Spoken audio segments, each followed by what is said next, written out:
Nagbabalik ang PTV Sports. Makakapanayam natin si Nathan Cocueco, isang content creator at assistant coach para sa Chichi Albayano sa Pilipinas Superliga. Magandang umaga, Coach. Good morning, Hello, Coach. good morning.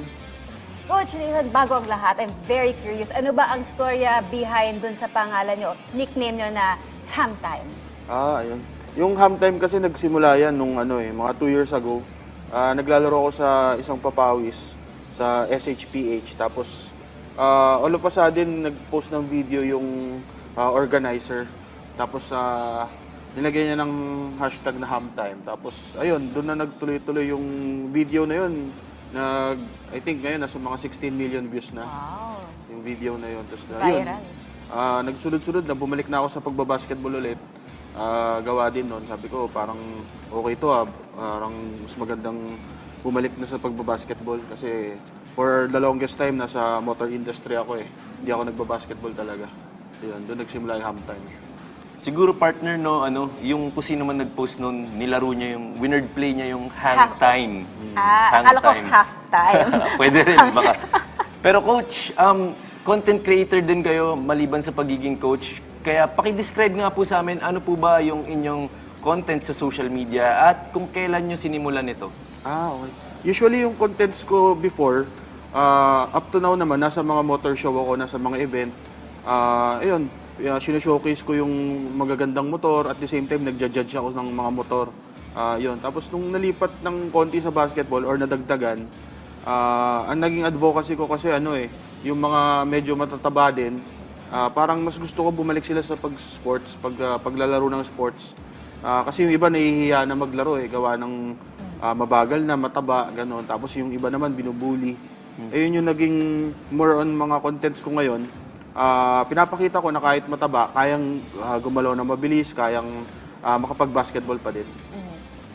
Coach, nabanggit nyo na you were more exposed with motorsports before. Kailan nyo po na-discover yung pagmamahal nyo sa basketball? Or kailan kayo nagsimula sa basketball? Basketball kasi, yung father ko kasi, before nagsusulat siya para sa mga newspaper, sa mga PBA write-ups, gano'n. Tapos, pag bata pa lang ako, mahilig na talaga sa basketball kasi yung father ko is mahilig din sa basketball.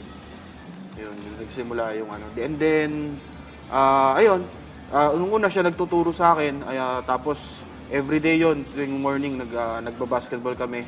Tapos hanggang sa nag-tryout na ako sa varsity, ayun, naging varsity naman ako nung elementary hanggang high school. Tapos, pagdating lang nung college, medyo mas malalaki na yung mga player. Doon na ako nag-stop sa basketball nung pagdating ng college sa Letran. Partner, gusto ko yung sinabi ni Coach kanina, meron siyang advocacy kasi kaya siya gumagawa ng content. Gusto niyang i-inspire siguro yung mga teammates natin, yung mga kababayan natin na medyo merong challenge sa kanilang weight. Right. Coach, meron po bang mga nag-reach out na sa'yo? Kasi since yun nga yung sinasabi yung motivation nyo for creating yung content nyo, meron na bang nag-reach out na parang nakatulong na parang they felt na-inspire or they felt better about themselves by watching your content? Madami-dami na kasi nagbabasa ako ng mga comments nila. Ayun, maraming mga comments kasi na, boss, gagayahin ko yung mga ginagawa mo, magbabasketball ako ulit. Yung iba naman, ang comment nila, boss, kahit hindi kami maging magaling na, para lang sa health din, mag-exercise kami ulit. Ayun, tapos, ayun, medyo yung paggawa ko naman ng ganun, yung ibang content, yung isang content ko, umabot na sa FIBA, na-post ng FIBA yung isang kong video, tapos ng Ball is Life USA, yun yung mga, pati yung mga ibang lahi, nakikita ko yung comments nila, lalo yung sa Amerika, nakikita ko yung comments nila na para kang you look like Escalade, the one that passed away already, the player of End1. Yun yung mga comments na, syempre, pag nababasa ko yung mga comments nila, na-inspire din ako ulit na ipagpatuloy yung ginagawa ko. Coach, kanina na-mention nyo, part of your advocacy is to inspire people who are bullied. Were there ever a time that you also experienced bullying at some point? Yun, sa akin hindi naman nawawala yung hanggang ngayon may nambubuli. Lalo na yung sa mga pictures kasi gagawa nila ng memes na may hawak na kaldero, may hawak na na bigas, gano'n, may hawak na sinaing, yun yung usually ng mga memes eh. Pero yun kasi sa akin parang natatawa na lang ako, hindi ko siya masyadong napapansin na gawa ng ayun, simula naman nung bata ako, medyo yung father ko kasi talaga supportive sa akin. Kaya nadala ko yun hanggang ngayon.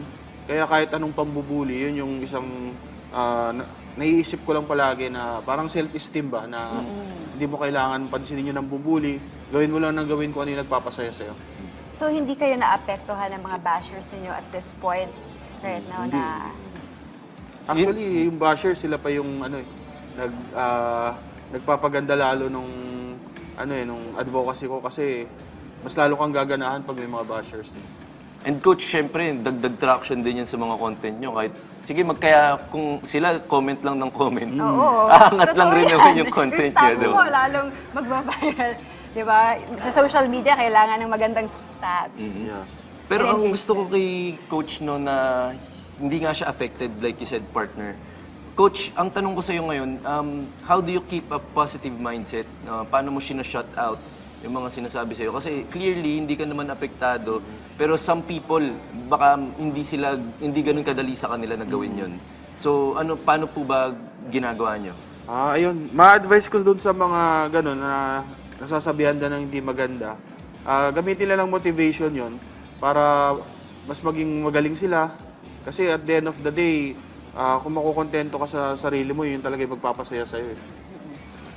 Kanina meron signature move kayo, I believe, Yes. Coach Nathan, yung dribbling niya. Oo. Can you tell us more about that? Yung sa dribbling. Ayun kasi yung sa dribbling, yun kasi yung nagiging trend ngayon. Medyo may maraming mga gustong mag-content ng basketball. Pero medyo nahihirapan silang gawin kaagad yun ng medyo smooth. Yun kasi talaga mula pagkabata, dapat kahit papaano na-ensayo mo na. Para pagdating ng, para pag nagkaedad ka na. Kasi yun yung mga mahirap ng i-workout eh. Pero kaya naman yan, practice lang ng practice. Coach, ngayon naman po pag-usapan natin ng inyong coaching. Bilang mula sa pagiging content creator, pakikwento naman po sa amin kung paano kayo nag-transition, paano dumating yung opportunity na maging coach kayo ng Chichi Albayanos dito sa Philippine Super Liga. Ayun, Super Liga. nagsimula yan nung kinuha kong player ni Coach Ansay. Ano din siya, content creator din siya na coach. Siya yung nag-coach kay Boss Rendon. Tapos, siya yung unang para kong naging mentor talaga pagdating sa coaching. Nung kinuha niya ako as a player noon ng All-Star, after noon, sinama niya ako doon sa team practice ng JC2 Architecture. Ayun, nakita ko na kung paano siya nagko-coach, na-inspire din ako na parang maipasa naman yung mga natutunan ko sa kanya doon sa mga ibang players din. Ayun nga, tapos yung GP Oil na team, kinuha na ako as a manager ng team. At the same time, ako na rin yung nag-coach. Ayun, doon ako nag-start mag-coaching. And then, may isa akong player doon na player ng PSL at team owner din, which is si Jonar Silva. Siya yung kumuha sa akin na assistant coach para sa Chichi Albayanos. Coach, nung pagpasok mo dyan, meron ka bang mga pinagdaan ng challenges? Like, meron bang mga kritiko na nagsasabi na parang hindi siya dapat maging coach dahil content creator yung pinanggalingan niyang field? Actually, yan nga yung medyo mainit na topic ngayon eh. Lately, yun, yung mga kaibigan natin, si Mr. Longbam tsaka si Kobe ng Pinas, yun yung nagiging issue. Sa akin din, nung akala kasi nila, nung opening maglalaro ako, hindi nila expected na assistant coach ako. Kaya nung may mga pages nag-post na abangan si Mr. Longbam, si Kobe ng Pinas, si Master TV, tapos si Hamtime. Ayun, medyo nag-trending yun. May mga nagko-comment na, syempre, hindi maganda. Sa amin naman kasi nag-start kami, ako sa akin personally, nag-start ako as a player bago ako naging content creator.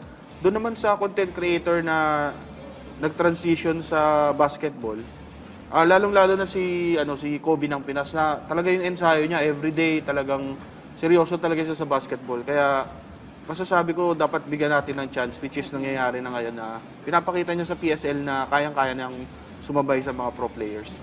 I'm very curious, paano nyo nababalanse yung oras nyo as a content creator, which also takes a lot of time, and as an assistant coach, actually assistant playing coach, si Coach Nathan? Regarding naman dun, kasi pag mahal mo yung ginagawa mo, talagang babangon ka, gigising ka, hindi ka tatamarin eh.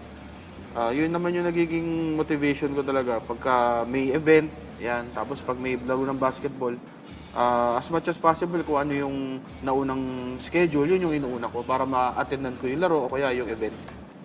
Yun yung nagiging scenario. Ano po yung mga challenges na kinakaharap nyo dyan? Dahil yun nga, busy schedule nyo, pinagkakasya nyo.